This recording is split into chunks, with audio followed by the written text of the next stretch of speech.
Hello friends, કેમ છો તમે બધા? તો ઘણા બધા દિવસ પછી આપણે આજે વિડીયો લાવીએ છીએ, કારણ કે આપણી જોડે માઇક હતું નહીં. તો ઘણા દિવસ પછી આપણી જોડે માઇક આવ્યું છે, તો હવેથી આપણા વિડીયોઝ કન્ટિન્યુ ચાલતા થઈ જશે. તો ફ્લિપકાર્ટવાળાએ થોડુંક મોડું કર્યું હતું, તેના કારણે આપણે માઇક આવવામાં પણ મોડું થઈ ગયું, પણ ફાઇનલી માઇક આવી ગયું છે. તો તમે પહેલાં તો કમેન્ટ કરીને જણાવજો કે માઇકથી અવાજ કમ્પ્લીટ આવે છે કે નહીં, કારણ કે આ નવું માઇક છે.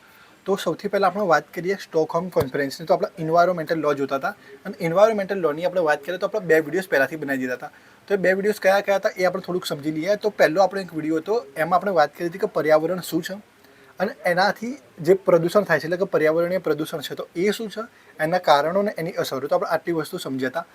એ પછી આપણે બીજો બી એક વિડીયો બનાવ્યો હતો, જેમાં આપણે સુપ્રીમ કોર્ટની વાત કરી હતી અને એની સાથે જ બંધારણની પણ વાત કરી હતી કે ભારતના બંધારણમાં પર્યાવરણની જોગવાઈઓ સમજાવો અને એ સાથે જ સુપ્રીમ કોર્ટના મહત્વપૂર્ણ અને સક્રિય ભૂમિકાઓને સમજાવો.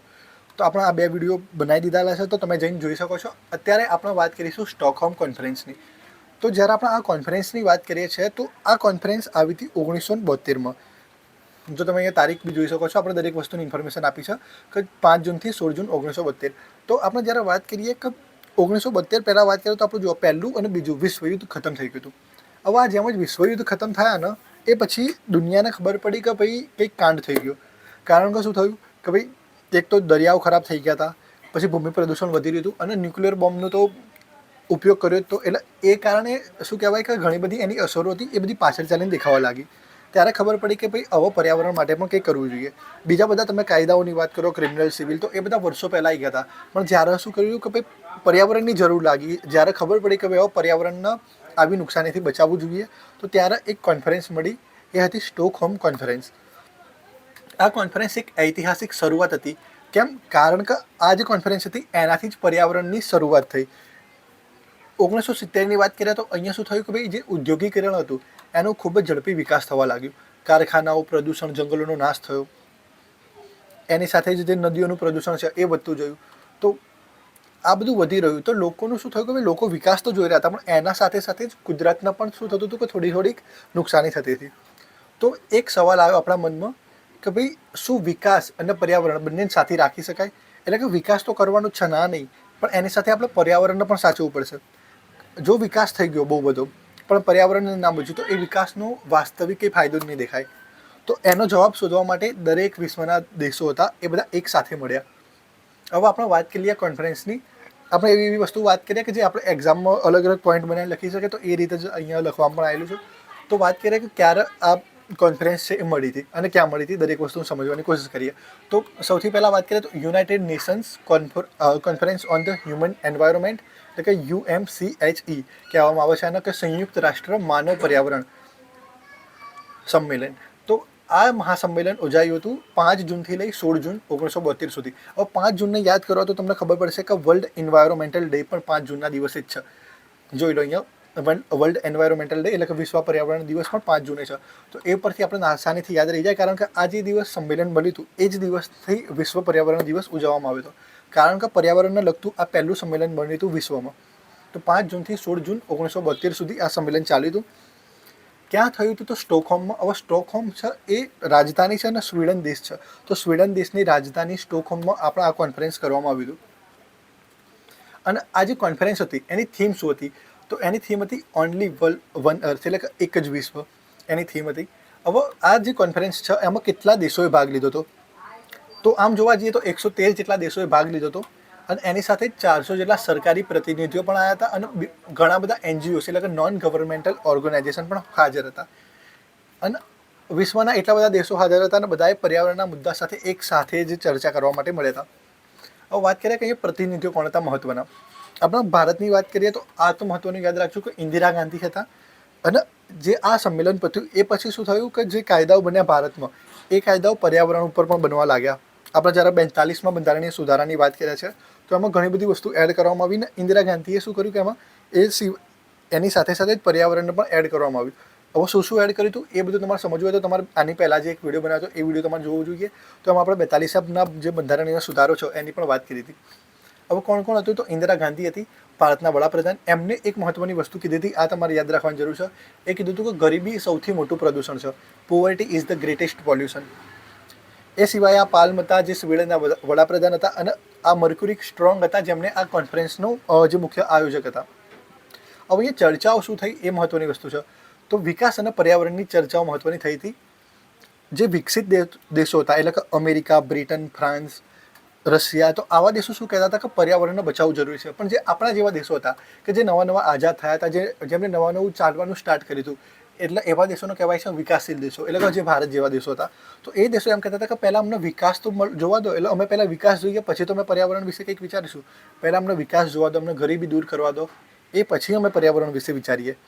તો અહીંયા બે મહત્ત્વની વસ્તુ થઈ ગઈ હતી. એક લોકો એટલે કે જે વિકસિત હતા, જેમની જોડે બહુ પૈસા હતા, એવા દેશો શું કહેતા હતા કે પર્યાવરણનો બચાવ જરૂરી છે, અને આ એ જ દેશો હતા કે જેમણે આ વિશ્વ યુદ્ધો કર્યા હતા. એની સાથે જ બીજા એવા દેશો હતા કે જે ભારત જેવા હતા, જેમને નવું નવું સ્વતંત્રતા મળી હતી, નવી નવી આઝાદી મળી હતી, અને એ લોકો એમના ગ્રોથ તરફ આગળ વધી રહ્યા હતા. તો એ લોકો એમ કહેતા હતા કે પહેલાં અમને વિકાસ જોવા દો, અને એ પછી શું કરીશું કે અમે ગરીબી દૂર કરીશું, પછી પર્યાવરણ વિશે વિચારીશું. તો આ મુદ્દે પણ ઘણા બધા શું કહેવાય તર્ક વિતર્ક થયા. હવે વાત કરીએ પર્યાવરણીય પ્રદૂષણની. તો હવા, પાણી અને જમીન આ 3 પ્રદૂષણ છે. આ બધી આપણે વાત છે પહેલાં વિડીયોમાં કરી દીધી છે. એ પછી વાત કરીએ દેશોએ, દરેક દેશો હતા એમને પોતપોતાના અનુભવો શેર કર્યા. જેમ કે કુદરતી સંસાધનોનો ઉપયોગ કરવો. જે પણ કુદરતી સંસાધનો હતા એનો આપણે કઈ રીતે ઉપયોગ કરવો જોઈએ. એમ તો જંગલો, પાણી અને ખનિજ એ બધી વસ્તુ સીમિત છે, બરાબર ને? તો એનો આપણે સમતુલિત ઉપયોગ કરવો જોઈએ. હવે આપણે થોડુંક કોન્ફરન્સનો જોઈ લઈએ. તો આ થોડાક ફોટાઓ છે, તો તમે જોઈ શકો છો કે આ રીતે આ કોન્ફરન્સ મળી હતી.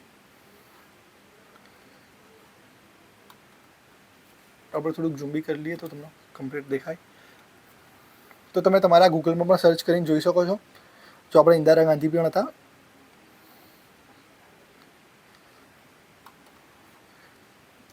કોન્ફરન્સનું મહત્ત્વ શું હતું? તો આ જે કોન્ફરન્સ હતી એમાં પ્રથમ વખત એન્વાયરોમેન્ટલનો ગ્લોબલ ઇસ્યુ માનવામાં આવ્યો. એ પછી યુનાઇટેડ નેશન્સ એન્વાયરોમેન્ટલ પ્રોગ્રામની સ્થાપના થઈ, એટલે કે જેને આપણે શોર્ટ ફોર્મમાં કહીએ છીએ UNEP. એ પાછળથી આવશે, આપણે થોડુંક ડિટેલમાં એના વિશે સમજીશું UNEPનું. એ પછી જે વિશ્વના દેશો હતા એ લોકોએ પર્યાવરણ માટે કાયદા બનાવવાનું સ્ટાર્ટ કર્યું, અને ભારતે પણ ઘણા બધા કાયદાઓ બનાવ્યા. ભારતે કયા કાયદાઓ બનાવ્યા તો એની પણ આપણે વાત કરી દઈએ. તો એની જે આપણે વાત કરી હતી આમ તો બીજા વિડીયોમાં કરી દીધી હતી. એ પછી આપણે વાત કરીએ મુખ્ય સિદ્ધાંતોની. તો અહીંયા ટોટલ છે ને 26 પ્રિન્સિપલ્સ આપવામાં આવ્યા હતા. હવે કયા કયા 26 પ્રિન્સિપલ હતા એ હું તમને કહીશ તો તમને કંટાળો આવી જશે. તો એ પહેલાં આપણે બીજી મહત્ત્વની વાત કરી લઈએ. તો આ જે કોન્ફરન્સ હતી એ વિશ્વની પહેલી કોન્ફરન્સ હતી, એટલે કે દુનિયાનું પહેલું ગ્લોબલ એન્વાયરોમેન્ટલ કોન્ફરન્સ હતું. અને જે આયોજિત કોને કર્યું હતું? તો યુનાઇટેડ નેશને. એટલે કે આના સ્ટાર્ટિંગ પોઈન્ટ ઓફ મોડર્ન એન્વાયરોમેન્ટલ લો પણ કહેવામાં આવે છે. આપણે UNEPની વાત કરી હતી હમણાં.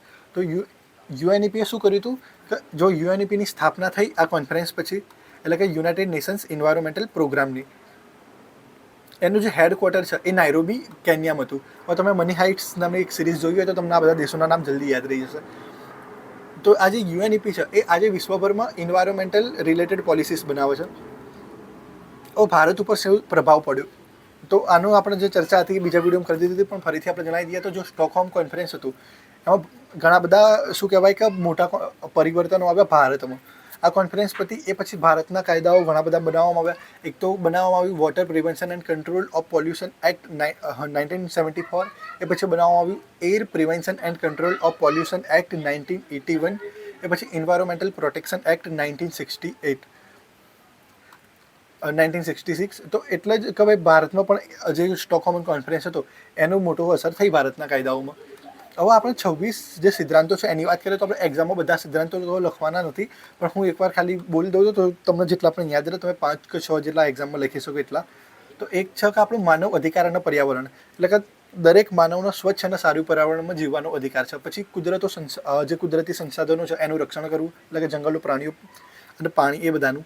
પછી ભવિષ્યની પેઢી માટે આપણા જે ફ્યુચર માટે કંઈક બચાવવું, આપણા ફ્યુચર માટે પર્યાવરણને સેવ કરવું. એ પછી વન્યજીવન અને બાયોડાયવર્સિટીનું રક્ષણ કરવું, પ્રાણીઓને બચાવવા, છોડોને બચાવવા, વૃક્ષોને બચાવવા. એ પછી નોન રિન્યુએબલ રિસોર્સિસ, એટલે કે પેટ્રોલ અને કોલસા છે એ બધા તો ખતમ થઈ જશે, તો એનો સાવધાનીથી ઉપયોગ કરવો. પછી પ્રદૂષણને રોકવાની કોશિશ કરવી, એટલે કે હવા, પાણી અને જમીન આ જે 3 પ્રકારો છે એ જે પ્રદૂષણ છે એને રોકવાની કોશિશ કરવી. એ પછી દરિયાનું રક્ષણ કરવું, એમાં તેલ નહીં નાખવું, કચરો નહીં નાખવું. એ પછી વિકાસ અને પર્યાવરણ વચ્ચે સંતુલન બનાવી રાખવું. ડેવલપમેન્ટ તો જરૂરી છે પણ એની સાથે જ એન્વાયરોમેન્ટને પણ બચાવી રાખવું પડશે. પછી ગરીબી દૂર કરવી, આના અલગથી હાઇલાઇટ એટલા માટે કરવામાં આવે છે કારણ કે આ ઇન્દિરા ગાંધી કીધું તો તમને યાદ રહે. તો આની જે આપણે પીપીટી આ જે રીતે જે બનાવી છે એનું એક પીડીએફ બનાવી દઈશું ને વોટ્સઅપ ગ્રુપમાં મૂકી દઈશું, તો તમે ગ્રુપવાળા ગ્રુપમાં પણ જોઈન થઈ જજો. એ પછી ગરીબી દૂર કરવી, પછી વિજ્ઞાન અને ટેકનોલોજીનો ઉપયોગ, પછી કાયદા બનાવવાની જરૂરિયાત, આંતરરાષ્ટ્રીય સહકાર, પછી પ્લાનિંગ એટલે કે યોજનાબદ્ધ વિકાસ, ઇન્ડસ્ટ્રીલાઇઝેશન, પોલ્યુશન કંટ્રોલ એટલે કે કારખાનાઓના પ્રદૂષણથી નિયંત્રિત કરવું, પછી હ્યુમન સેટલમેન્ટ શહેરી વિકાસ એટલે કે શહેરનું જે વિકાસ થશે તો એવું કરવું કે ભાઈ શહેરોને એવી રીતે બનાવવા કે જેનાથી પર્યાવરણની ઇન્વાયરમેન્ટને કોઈ પણ પ્રકારનું નુકસાન ના થાય. એ પછી આપણું પોલ્યુશન કંટ્રોલ એટલે કે વસ્તી વધશે તો રિસોર્સિસ પર ભાર પડશે, એટલે કે જેટલી વધારે વસ્તી એટલા વધારે રિસોર્સિસ વપરાશે, તો એટલે શું થશે કે ભાઈ એનાથી પર્યાવરણનું નુકસાન થશે. પછી એ તમે વાંચી શકો છો. તો આમ ટોટલ આપણી જોડે 26 સિદ્ધાંતો છે. તો આ 26 સિદ્ધાંતો તમે એક વખત જોઈ લો. આપણે આની પીડીએફ થોડાક જ સમયમાં ગ્રુપમાં આપી દઈશું. બાકી આના પછી આપણે બીજો વિડીયો લાવી દઈએ છીએ. જો 2 કોન્ફરન્સ હતી મહત્વની, એક તો આપણી કોન્ફરન્સ અત્યારે જોઈ લીધી એ, અને એ પછીની વાત કરીએ તો રિયો ડી જાનેરા કોન્ફરન્સ આવશે 1992 વાળી.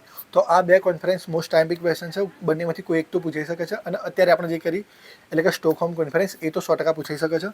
એને એવું ગેરંટી નથી પણ ચાન્સ બહુ વધારે છે, કારણ કે લાસ્ટ કેટલા પેપરોમાં પૂછાયા છે. તો એ એક વખત જોઈ લેજો અને આનો પણ આપણે એક વિડીયો બનાવી દઈશું.